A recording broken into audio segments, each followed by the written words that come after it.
Hi everybody, my name is Melanie and welcome to the very first game night date night.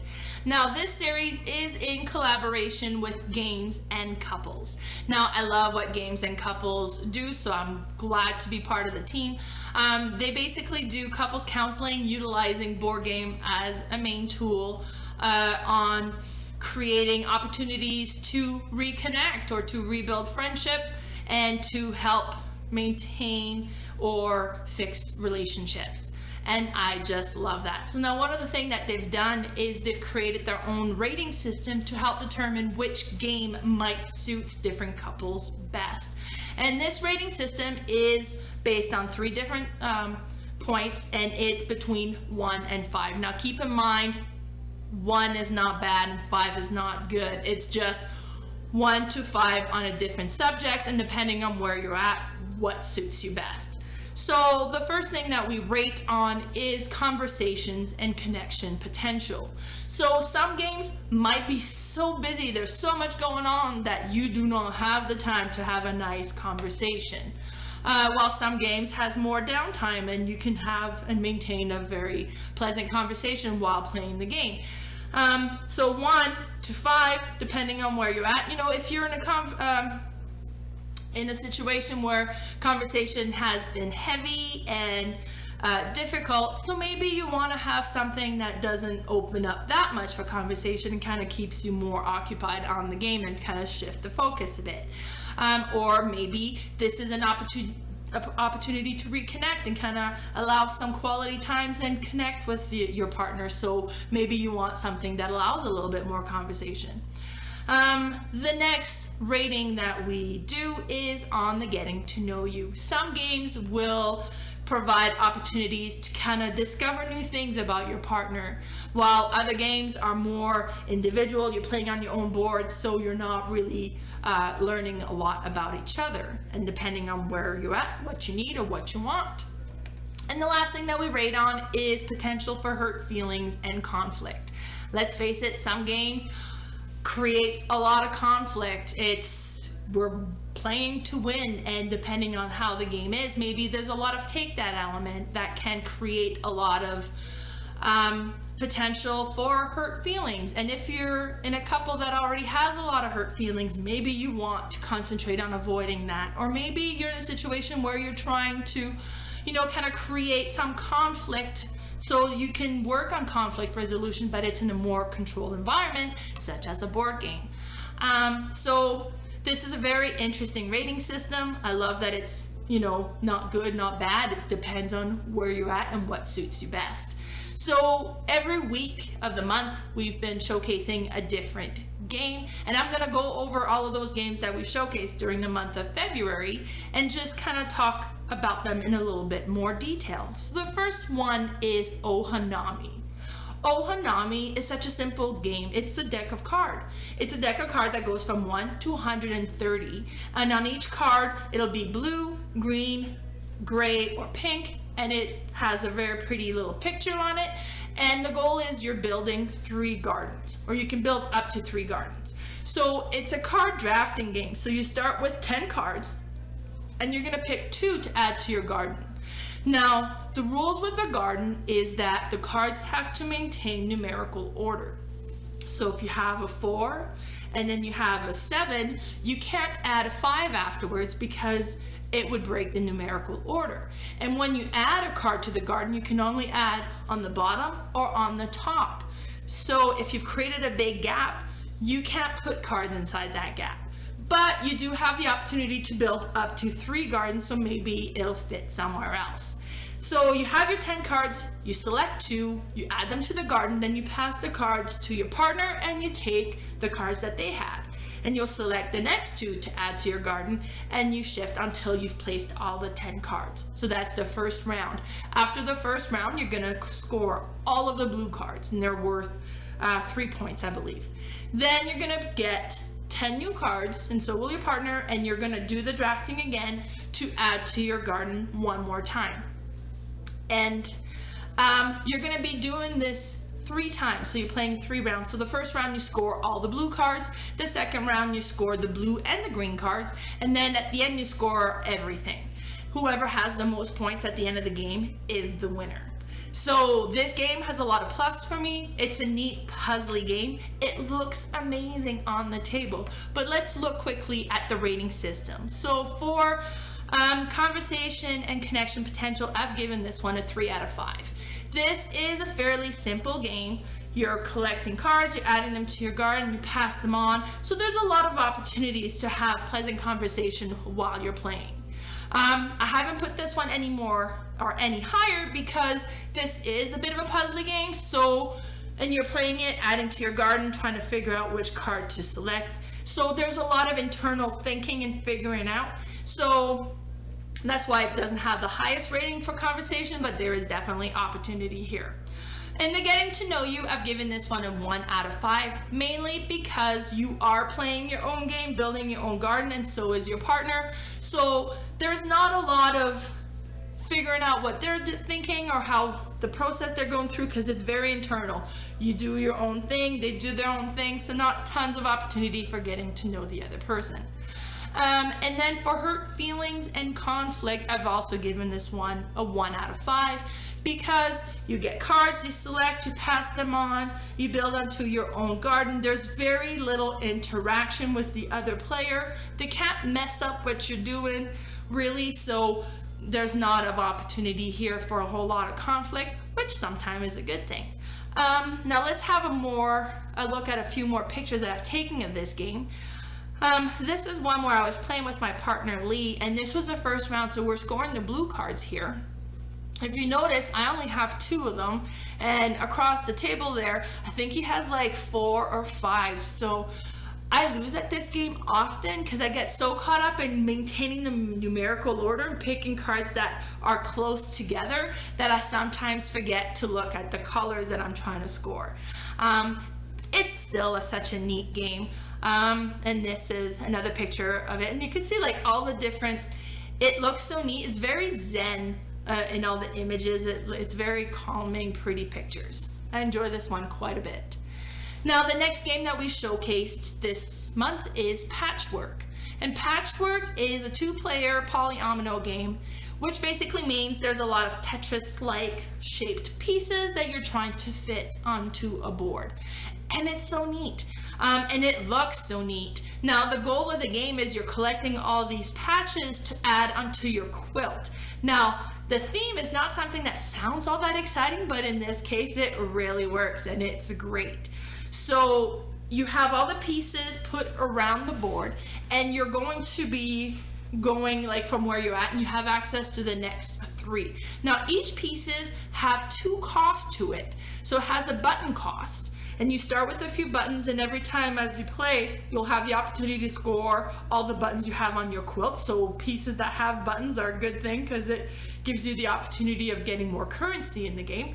And you spend these buttons to buy these patches to add to your quilt. And there's also a time cost. So let's say we have a piece that costs 2 buttons and 3 times. So you're going to have to pay 2 buttons to do it, and then you have to move your token up 3 spaces for putting this piece onto your quilt, and then you fit it in somewhere. Now what's interesting is the next player's turn is whoever's in last position. So if you have a piece that is very low in time cost, well then, and you're still in last position, you can go a second time, maybe you can go a third time, or maybe you bought a piece that cost a lot of time and now the other player gets to go a couple of times before they caught up to you. It has that neat mechanism, so that's something to consider because you want to try to fit in as many pieces onto your quilt as you can to get buttons onto your quilt so you can collect the buttons. Now the goal of the game is at the end, once you've reached the middle and your quilt is done, is you want to have as many buttons as possible, and for each holes that you have onto your quilt, so each space that isn't covered is going to score negative points. Now the first time I played this, my score was a negative point, and don't be surprised if that happens to you the first time you play. Now I think that happened to me the first 5 times I play, and then the goal is just trying to have as smaller negative points as the other player. But this game is neat, it is fun, and it looks beautiful on the table. Now let's look at the rating system here real quick. So for conversation and connection potential, I've given this one a 3 out of 5 because, again, there's a lot of opportunities to have some conversation. This isn't a very busy, hectic game, but there's a lot of thinking going, trying to figure out which patch you want to take, where you're going to fit it in. So there's still some internal thinking that might kind of keep you a little bit occupied. In the getting to know you, I've given this one a 1 out of 5 because you are playing your own game, your partner is playing their own game, so there's not a whole lot of opportunity to kind of see how they think or how they get to know a whole lot about them while playing this game. For hurt feelings and conflict, I've given this one a 1 out of 5. In this game, you're playing your own games, you're putting together your own quilt, so is your partner. The one thing that might happen from time to time is because you have access to the next 3 pieces, maybe you have your eye on one and then maybe your partner takes it. Or worse, maybe they pass it, so now this one's no longer available to you. You got to look at the next 3, and that one you were hoping for isn't going to come around until you get all the way around all the other pieces. This is such a neat game. It looks stunning. It's a fun little puzzle to put together, and I really recommend this one. Let me show you a few more pictures. So this was partway through the game. You can see we got the pieces around the board. The board in the middle is double-sided, so you can have it as the square or the circle, whatever is easiest for you to kind of keep track of. I found with the square we tend to miss the corners and we went too far, so the circle was a little bit easier for us to follow. You'll notice there's little buttons on that track as well. Each time you pass a button, you get to collect all the buttons you have on your quilt. You get to collect that as income. So that's why it's good to have pieces that have buttons on it, because it's going to give you more currency to buying more patches. If you ever get at a position where you don't have any buttons to purchase and it's your turn and you can't afford any of the pieces, you just move your piece ahead of the next player, and each space that you moved up, you get that in button income.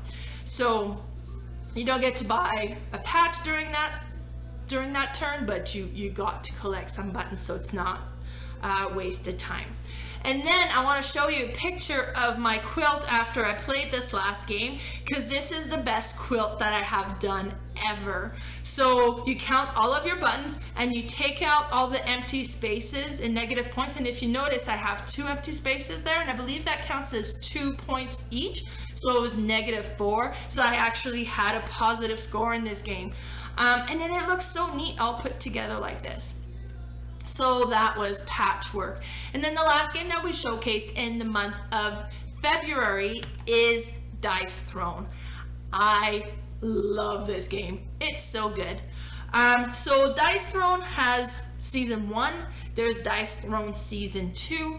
But you can also buy in groupings of just 2 characters. I got the Big Battle chest, it's called, and each of those have 8 characters. So Season 1 has 8 characters, Season 2 has an additional 8 characters, so there's 16 different characters you can play from. Each character has their own deck of cards, their own abilities. They have each their own attacks that they can do, so they have their own moves, and then they have their own different special abilities that they can do, and they have their own custom dice, and the board looks amazing. The artwork is great. This is such a fun game. Now this is a battle game, so it's 1 versus 1. Last man standing is the winner. And it plays Yahtzee style, so you have the dice and you roll them. And then you can roll up to 3 times, so you select which one you want to roll again. And you're trying to activate the different attacks that you have access to on your board. Now, so it could be that, like I said, because each character has different symbols on it, so you might be trying to get 2 of one symbol, 3 of the other to activate this one.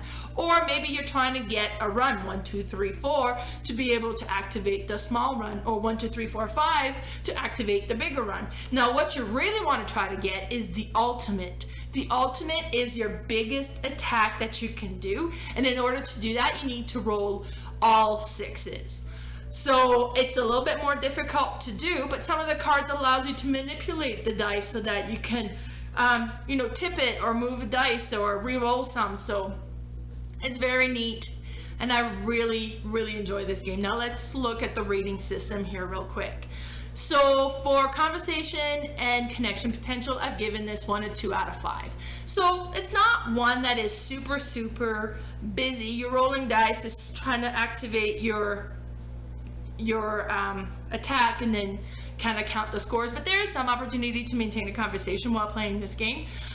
In the getting to know you, I've given this one also a 2 out of 5. Mainly, this game to me gets very exciting. So you kind of get busy with it, but excuse me.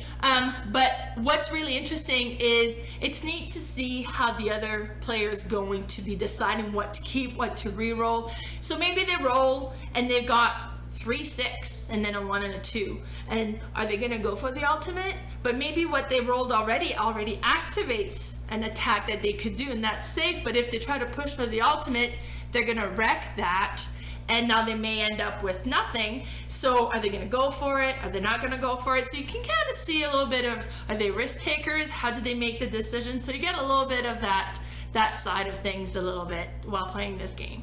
Now, in the hurt feelings and conflict, this is a battle to the death. So there is opportunity to be a little bit frustrated with the other player, but also this is a game about a battle to the death. So you're not going to be surprised that they've done an attack that hits you. That's the whole point of the game. So you know it's coming. That's what the goal is. That's the whole point. So it's not like, well, you could have done this, but instead you attacked me. No, every turn is going to be an attack, ideally, because that's what the game is. So I find because that is the intent of the game, it's not as conflict creating.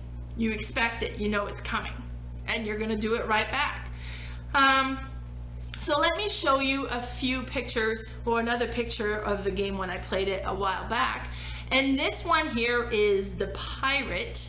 And what's interesting is each character, as I mentioned, plays differently. Now, some characters are fairly straightforward and simple to play. The barbarian, for example, is a very simple character to play. He attacks, and he has ability to heal a little bit. So hit, heal, and it's basically most of what he can do. So it's still a very fun character to play in, but it's a little bit more straightforward. The pirate's a little bit more intricate, so she doesn't upgrade her attacks. Most characters have upgrade cards that you can purchase, and you spend combat points to activate, to purchase the card and add them to the board. And this pirate doesn't have any cards to upgrade. But what she does is there's some abilities that are going to give her the opportunity to get doubloon, but every round she loses a doubloon as well. If she ever gets to the point where she has no doubloon left, you flip the character over and she becomes a cursed pirate. So she's basically a ghost pirate. Now, when she's a ghost pirate, all of her attacks are a little bit more powerful. So that's neat. But each round she also loses health and could potentially destroy herself if she's not careful. So it's such a neat character to play. You want to kind of set yourself up so that you flip the board and you become more powerful, but you don't want to do it too soon because you know you're going to slowly deteriorate as you're playing on that side, and you can never go back. So very neat character. I've played as a vampire last time we played. It was very neat as well. So it's neat to a lot of replayability, trying the different characters. I really, really love this game. And definitely, you could play more players, but it definitely shines 1 versus 1 in my opinion. And that was it for the games that we showcased this past month. So be sure to follow us on Instagram. I am boardgame_mama. And you can also find Games and Couples on there. We're also on Facebook. My Facebook page is Disbury and Area is playing all the games. And there's also Games and Couples, Love in the Age of Board Games. And then on YouTube, my YouTube channel is Board Game Mama, and we also have the YouTube channel Games and Couples, Love in the Age of Board Games. So be sure to stay tuned and see what's going to be showcased next month for the game night, date night, or yeah. So thanks so much for watching, and we'll see you next month. Bye.